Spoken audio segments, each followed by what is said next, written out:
Technological superiority.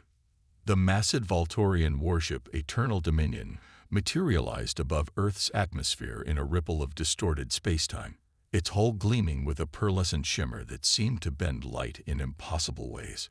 Within moments, 7 more vessels of varying sizes appeared alongside it, their formations precise to the micrometer.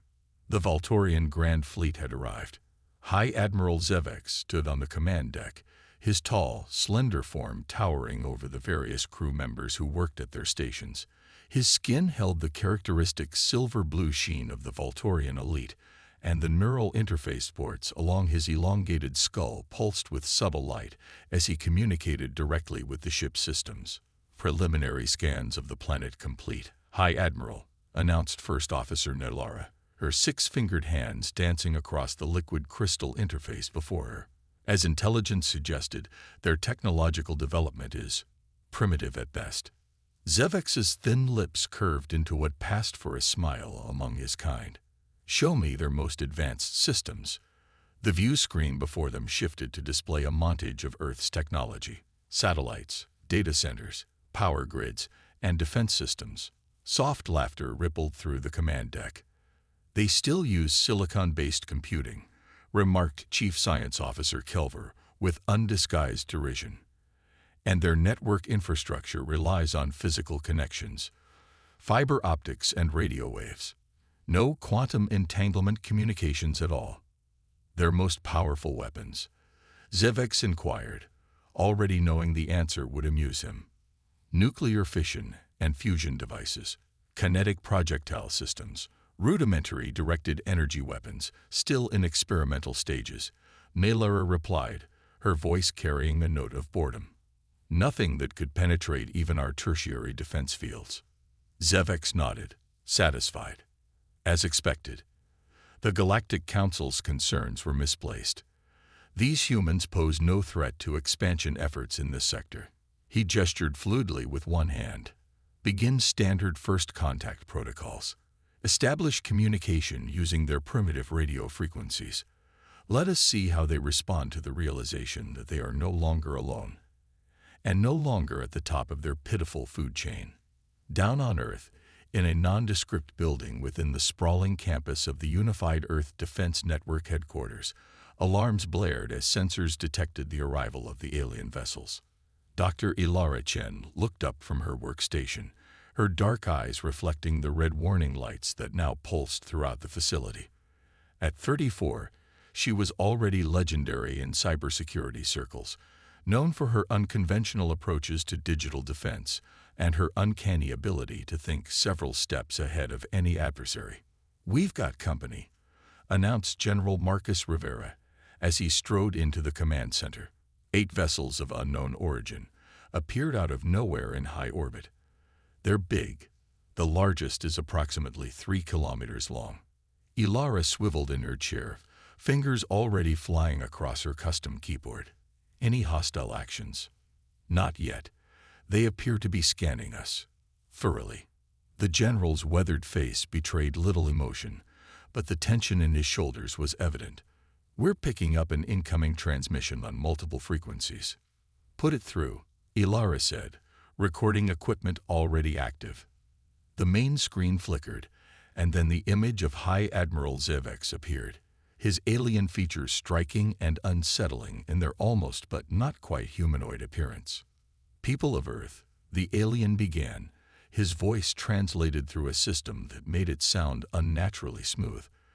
"I am High Admiral Zevek of the Voltorian Dominion. We have come to formally announce your world's incorporation into our expanding territory.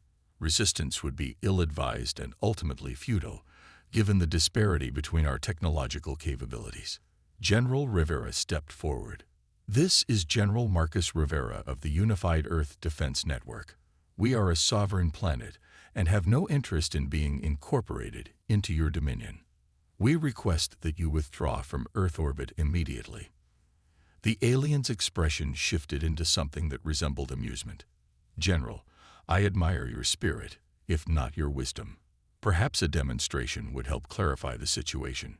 Zevek made a small gesture, and suddenly, every digital screen in the command center, except for Ilara's custom setup, went black. As you can see, Zivex continued, his voice now coming through emergency speakers, we can disable your systems with minimal effort. That was merely a taste of what we are capable of. Your digital infrastructure is absurdly vulnerable, like children's toys to us. Ilara said nothing, but her eyes narrowed as her fingers continued to move across her keyboard. While everyone else stared at the alien's image, she was looking at something entirely different, the complex digital signature of the signal being used to interfere with their systems. The screens flickered back to life. We will allow you 24 of your Earth hours to prepare your leadership for formal discussions regarding the terms of your incorporation, Zivex announced magnanimously. I suggest you use this time wisely. With that, the transmission ended. The command center erupted into controlled chaos as officials began emergency protocols and communications. General Rivera turned to Ilara, who remained curiously calm. Dr. Chen, your assessment. Ilara's lips curved into a small smile. They're arrogant, overconfident, and they've just handed me the keys to their kingdom. The general's eyebrows rose. Explain. To shut down our systems, they had to interface with them, she said, turning her screen to show complex code patterns. And to interface with them, they had to expose at least some aspects of their own technological framework. It's like they reached into our house through the window, but didn't realize I could grab their arm. Can you counter their technology? Ilara's smile widened slightly. They think our primitive systems are a weakness. They don't realize that sometimes simplicity is an advantage. Their quantum-based systems are elegant and powerful, but they've clearly never had to defend against someone thinking completely outside their technological paradigm. For the next several hours, while Earth's leaders debated responses and military forces went on high alert, Ilara worked tirelessly, analyzing the alien signal and developing a counter-response. Occasionally, she would detect subtle probes from the Voltorian ships, attempts to access Earth's networks and infrastructure. Rather than blocking them completely, she allowed controlled access, using each intrusion to learn more about the alien systems. Aboard the Eternal Dominion, Zivex received regular updates on the humans' reactions. Some were predictably panicking, others preparing futile military responses. None of it concerned him. Their most advanced AI constructs are analyzing our initial contact signal, reported Kelver. Primitive pattern recognition, nothing more. Ilara added, we've successfully mapped 68% of their global network structure. Their encryption is laughably simple, based on mathematical principles we transcended millennia ago. Zivex nodded, pleased. Continue the mapping process. I want complete control of their systems before our formal meeting with their leaders. When they arrive tomorrow, I want to be able to demonstrate absolute dominance. The Council requires these primitives to understand their place from the beginning. What the Voltorians didn't realize was that their probes were encountering something they hadn't expected, inconsistencies and irregularities that didn't match their understanding of how Earth's systems should behave. These anomalies were subtle, designed not to alert the aliens, but to slowly feed them contradictory information. By hour 18 of the 24-hour ultimatum, small glitches began appearing in the Voltorian ship's secondary systems. Nothing critical, environmental controls briefly fluctuating in unoccupied sections, minor power surges in non-essential conduits, data packets occasionally arriving corrupted and requiring retransmission. Diagnostic report, Zivex demanded, after the third such incident. System integrity at 99.7%. High Admiral. The ship's AI responded smoothly. Minor fluctuations detected, likely due to interaction with the primitive electromagnetic fields generated by Earth's technology. Compensatory algorithms have been implemented. The explanation satisfied Zivex, but Chief Engineer Tarluk was less convinced. High Admiral, request permission to isolate our systems from further interaction with Earth technology. These anomalies, while minor, are unusual. Zivex waved dismissively. Denied. Maintaining control over their infrastructure is essential to our strategy. These glitches are inconsequential. Tarlok bowed respectfully, but couldn't shake the feeling that something wasn't right. The pattern of anomalies didn't match typical interference. It was almost as if, "High Admiral," Nelara called out suddenly, "we're detecting an unusual signal pattern emanating from the Human Defense Headquarters. It appears they're attempting to communicate directly with our ship, bypassing standard channels." Zevex's eyes narrowed. "Display it." The main screen activated, showing a simple text message. "Enjoying the light show. It gets better. E." Before anyone could respond, the lights on the command deck flickered, and for just a moment, every display showed the same simple image, a human chess piece, a knight, before returning to normal. Zevex's expression darkened. "Find the source of that signal and eliminate it. Now." Down on Earth, Elara Chen smiled as she saw confirmation that her initial probe had reached the alien flagship. "Contact established," she murmured. "Let the real game begin." The digital TUNT Reiteki. Aboard the Eternal Dominion, the situation deteriorated rapidly. What had begun as minor glitches cascaded into system-wide anomalies. Environmental controls throughout the ship began cycling randomly between temperature extremes. Communication between vessels in the fleet became intermittent. Worst of all, the ship's quantum navigation system, the heart of their faster-than-light capability, reported increasingly concerning fluctuations. "What is happening?" High Admiral Zevex demanded, his usual composure cracking as another critical alert sounded. Chief Engineer Tarlok worked frantically at his station.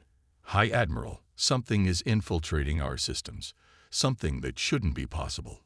It's as if our quantum processors are being affected by classical computing methods." "That's absurd," Zevex snapped. "Their binary systems cannot possibly interface with our quantum architecture, let alone affect it." And yet, Science Officer Kelver interjected, "The evidence suggests otherwise. Look at these patterns. They bear the hallmarks of deliberate interference, not random glitches." On the main view screen, another message appeared. "Your quantum encryption is elegant. Took me nearly 17 minutes to crack. Not bad." Zevex's face contorted with rage. "Lock down all systems. Sever all connections with Earth's networks." "We're trying."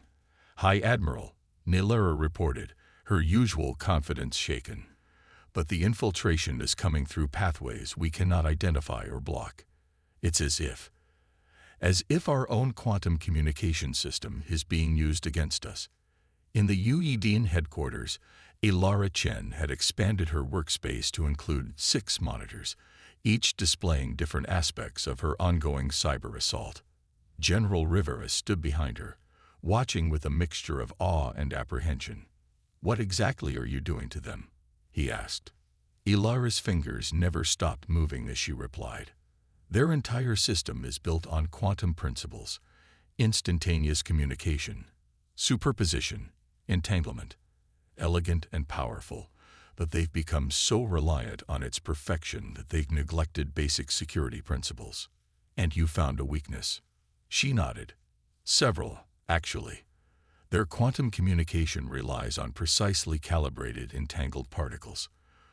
When they scanned our systems, I was able to detect the quantum signatures of these particles and create a mathematical model. Then I used our primitive binary systems to send precisely timed electromagnetic pulses that disrupt their entanglement patterns." "You're jamming them with radio waves?" Rivera asked incredulously. Elara smiled. "Essentially, yes, but with extreme precision. It's like playing a perfect note that shatters a crystal glass. Now I'm past their outer defenses and accessing their core systems through digital backdoors they never thought to close.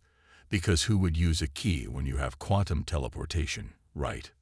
On the view screen, they could see the Voltorian ships, still in formation but now noticeably less stable, with power fluctuations visible along their hulls. "Can you disable them completely?" the general asked. Elara's expression turned serious. "I could, but that's not our goal. Destroying their ships would only make us a confirmed threat to be eliminated. Instead, I'm going to have a conversation. Aboard the Eternal Dominion, chaos reigned as primary systems began shutting down one by one. The ship's artificial gravity wavered, causing crew members to float momentarily before being slammed back to the deck. Emergency lighting cast an eerie blue glow throughout the command center. "Weapons systems offline," reported a junior officer, voice quavering.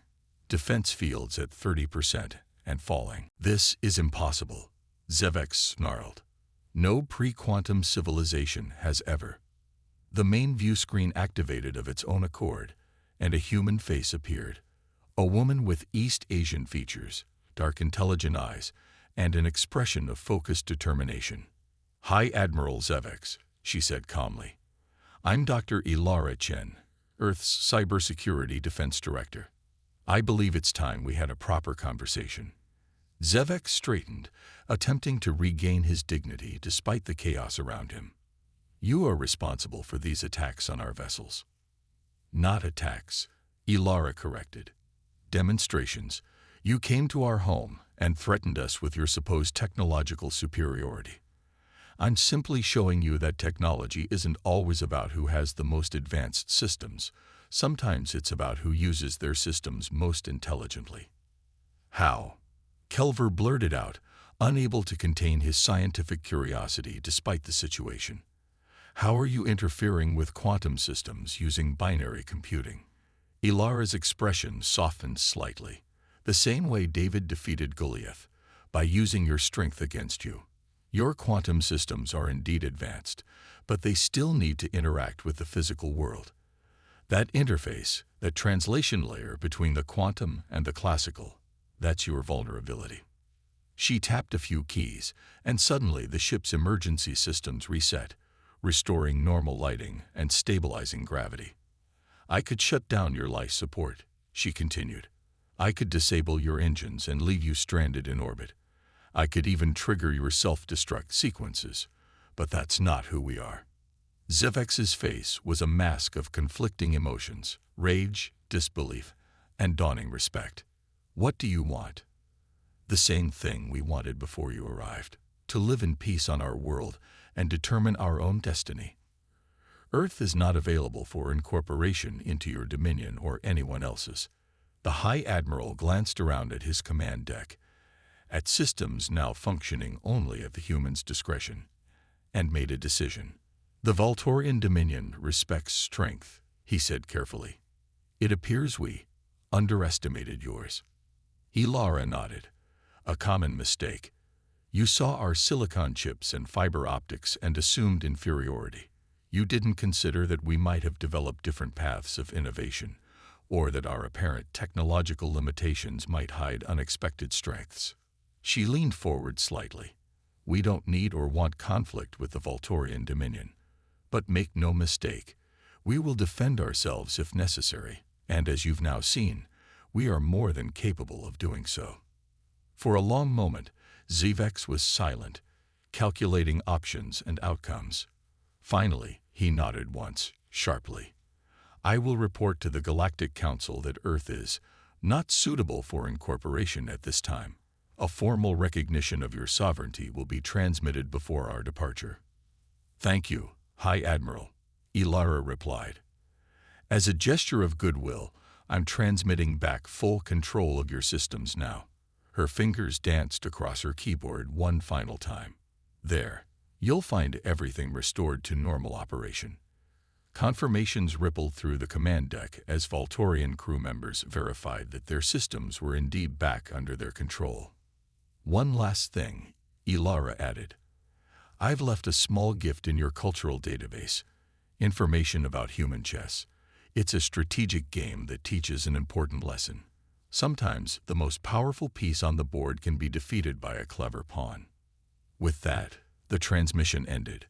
The view screen returned to its standard display of space around the ship. Ilara approached Zevex cautiously. "Your orders, High Admiral." Zevex stared at the blue-green planet below them, his perspective forever altered. "Prepare for departure. and download the chess information to my personal database. As the Volturian fleet prepared to leave Earth orbit, General Rivera stood beside Ilara in the UEDN command center, watching the aliens' preparations on their monitoring systems. "That was quite a gamble," he said quietly. "What if they had chosen to attack instead of withdraw?" Ilara shook her head. "They couldn't. By the time we had our conversation, I had control of every critical system on their ships.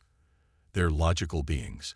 Once they understood the true balance of power, withdrawal was the only rational choice." "You've made humanity a formidable reputation," the general observed. "Word will spread through their galactic council. Other species will hear about this." "Good," Ilara said firmly. "Let them know that Earth isn't defenseless or primitive. We're just different. And sometimes, different is exactly what you need to change the game." As the Volturian ships winked out of existence one by one, returning to whatever distant part of the galaxy they called home, Ilara allowed herself a small smile of satisfaction. Today, humanity had earned its place among the stars not through brute force or technological parity, but through ingenuity, adaptability, and the willingness to think differently. Sometimes, the newest player at the table had the most surprising moves.